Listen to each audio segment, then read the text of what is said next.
변방 목사의 아침 묵상 2023년 2월 7일 화요일 아침입니다. 오늘은 출애굽기 1장 7절로 말씀을 통해서 설득하시는 하나님 이런 제목으로 말씀 묵상의 은혜를 나누겠습니다. 어제 지방에 있는 한 교회를 방문했습니다. 건축한 지 50년이 넘는 교회입니다. 예배당이 2층에 있고 1층은 지하처럼 되어 있다 보니 1층은 습기가 심해 사용이 불가능하고 2층 예배당은 성도들의 연세가 워낙 높아 계단을 오르지 못해 포기하거나 오셔도 계단을 기어 올라가셔야 예배할 수 있는 그런 형편이라고 합니다. 리모델링을 해야 하는데 어르신들 중심으로 15명 정도 예배하는 교회가 그 비용을 감당할 수 없어 이러지도 못하고 저러지도 못하는 그런 상황이었습니다. 다행히 다니엘 기도회를 통해 1,500만 원의 리모델링 비용을 지원받아 농촌으로 기항하는 사람들과 어르신들의 힐링 공간으로 예배당을 새롭게 꾸미며 부흥을 꿈꾸고 계신 교회입니다.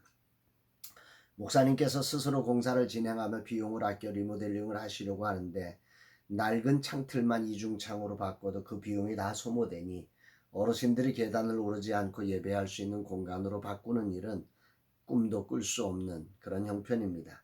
참으로 어떻게 해야 할지 목사님은 혼자 조금씩 하면 비용이 들지 않으니 할 수 있다고 하는데 목사님 연세도 이제 60인데 무리하실 연세는 아니어서 사모님의 걱정이 참 많으십니다. 함께 간절히 기도하고 돌아오는 내내 마음이 안타까웠습니다. 주님 어찌합니까? 이곳을 돌아보소서. 농촌교회 예배하기 위해 80 넘으신 어르신들이 기어서 올라가야 합니다. 이런 기도가 나왔습니다. 오늘부터 참 이런 교회를 향해서 저희들이 어떻게 할 수 있을까 고민하게 됩니다. 또한 스페이스알 공간에서 예배를 세우고 삶을 예배가 되기 위해 고민하며 매주 모여서 기도하고 예배하는 팀들이 우리 스페이스알 공간에서 이제 오늘부터 시작해서 함께 모이기 시작하게 되었습니다. 이런 젊은 친구들이 있다는 사실과 이들이 꿈꾸는 이야기를 들으며 얼마나 가슴이 설레는지 모릅니다. 주님 이들을 축복해 주옵소서. 이곳이 이들의 꿈이 구체화되고 한국교회 예배혁명의 토대를 이루는 자리가 되게 하옵소서 고백하게 됩니다. 다음 세대가 예배하는 새로운 모델들이 만들어지기를 기도합니다. 이날 주님은 어떤 말씀으로 인도하실까? 하나님은 당신을 향해서 8번이나 불평하며 나는 입이 둔한 자라고 외친 모세를 향해서 이렇게 말씀하시면서 그를 다시 일으키십니다. 1절로 2절 여호와께서 모세에게 이르시되 볼지어다 내가 너를 바로에게 신같이 되게 하였은즉 내 형 아론은 내 대언자가 되리니 내가 내게 명령한 바를 너는 내 형 아론에게 말하고 그는 바로에게 말하여 그에게 이스라엘 자손을 그 땅에서 내보내게 할지니라. 이 본문에 보면 내가 너를 바로에게 신같이 되게 하였은즉 그러니까 하나님께서 모세를 바로 앞에 신처럼 이 당대 사회라고 하는 게 이제 모든 만물을 경외함 속에 신처럼 대하던 시절 바로에게는 많은 신들이 존재했거든요. 그 모든 바로 가진 신보다 더 뛰어난 신으로 정말 그 앞에 굴복하게 만들겠다고 하는 하나님의 표현인 거죠. 또한 내 형 아론은 내 대언자가 되리니 당시 바로는 신과 같은 존재였습니다. 그런데 하나님은 오늘 바로에게 모세를 신과 같은 존재로 만드셨다 이렇게 표현했죠. 비록 눈에 보이는 세상에서 바로의 권세가 하늘을 찌르다 하지만 그러나 하나님이 함께 하시는 모세는 그런 바로의 권세보다 더 강력한 하늘 권세로 바로에게 신과 같은 존재로 바로를 이길 것이다. 이렇게 하나님이 말씀하신 것입니다. 아멘입니다. 그렇습니다. 하나님은 우리에게 비전을 허락하시고 그 비전을 믿음으로 이뤄갈 때에 이미도 이런 하늘의 권세로 함께하사 어떤 권세보다 더 탁월한 능력으로 비전을 이루게 하시는 분이십니다. 오늘 모세에게 주신 이런 말씀이 큰 울림과 감동으로 다가옵니다. 주여 믿습니다. 이 권세로 우리와 함께하사 하나님의 뜻을 이루시는 전능하신 하나님을 찬양합니다. 바로의 권세가 강력하고 그 능력이 무한한 것 같아도 하나님의 권세 앞에 바로의 권세는 무력하게 무너질 것입니다. 그런데 오늘 본문의 중요한 초점은 이렇게 하나님께서 하셨지만 모세와 아론이 이 사실을 믿고 바로에게 말하여 이루어야 한다는 것입니다. 너는 바로 아론에게 말하고 아론은 바로에게 말하여 내보내게 할지니라. 모세가 믿음으로 말하지 않으면, 아론이 대언자로 바로에게 말하지 않으면 이런 일은 절대로 이루어지지 않는다는 거죠. 여러 가지 불가능한 현실이 눈앞에 있어 8번이나 불평하며 도저히 할 수 없다는 결론을 수없이 내렸지만 모세는 여기서 일어나야 했습니다. 믿음으로 모세는 이 말씀을 믿어야 했습니다. 이런 모세를 위해 하나님은 자상하게 더욱더 설명하죠. 3절로 4절. 내가 바로의 마음을 완악하게 하고 내 표징과 내 이적을 애굽 땅에서 많이 행할 것이나 바로가 너희의 말을 듣지 아니할 터인즉 내가 내 손을 애굽에 뻗쳐 여러 큰 심판을 내리고 내 군대 내 백성 이스라엘 자손을 그 땅에서 인도하여 낼지라. 이 말씀은 출애굽기에 나오는 7번째 예언의 말씀이기도 합니다. 모세 아론이 순종하여 말할 때 바로는 곧바로 순종하지 않고 말을 듣지 않을 것이라는 사실을 다시금 하나님을 예언을 통해 설명하신 것입니다. 그러면서 그것이 바로 하나님이 그 마음을 완악하게 하셨기 때문이라고 하십니다. 하나님의 섭리가 있다는 말이죠.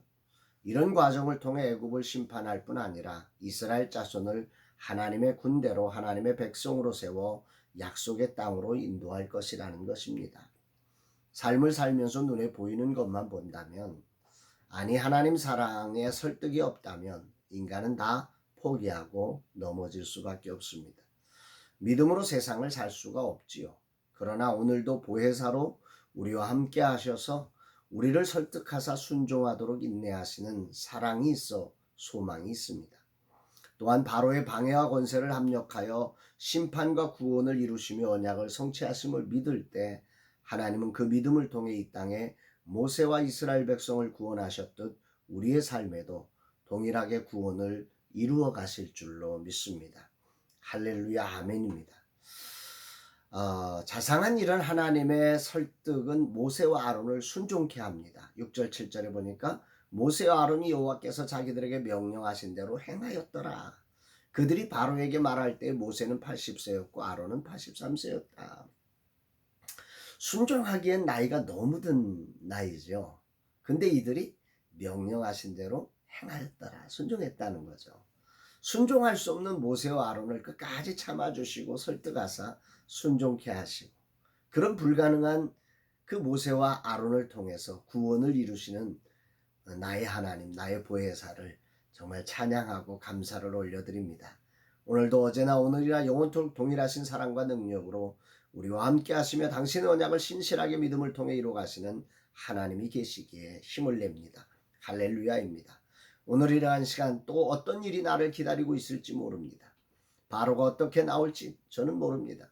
그러나 이 모든 것을 합력하여 선을 이루시는 하나님을 신뢰하고 그분이 나를 하나님의 군대와 당신의 백성으로 삼아 언약을 이루게 하실 것을 믿기에 순종함으로 나아갑니다. 아자입니다. 주님, 이 하루도 작은 교회를 향하여 주신 하늘 부흥의 꿈을 꾸며 나아가지만 순간순간 절망할 때가 많습니다. 나는 입이 둔한 자입니다. 고백하는 모세가 바로 저임을 자백합니다. 그럼에도 포기하지 않으시고 저를 설득하사 당신의 비전을 이루도록 인도하시는 하나님을 찬양합니다. 오늘도 저의 보혜사가 되어 언약의 땅을 차지하게 하실 하나님께 감사를 드립니다. 바로의 태도 앞에 흔들리지 않고 오직 보혜사가 되사 모든 잃어버려진 것들을 다시 회복케 하사 하늘보을 이루실 하나님을 신뢰하고 순종으로 나아가는 자 되겠습니다.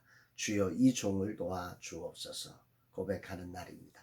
사랑하는 여러분, 오늘도 80세가 되고 83세가 된 모세와 아론을 정말 그들이 나는 입이 둔한 자입니다. 이거 너무 당연한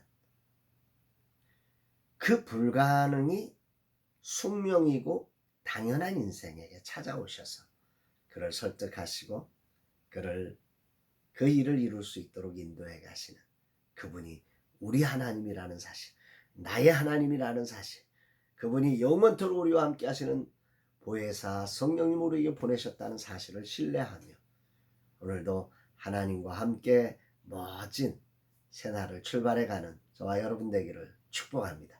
사랑합니다, 여러분.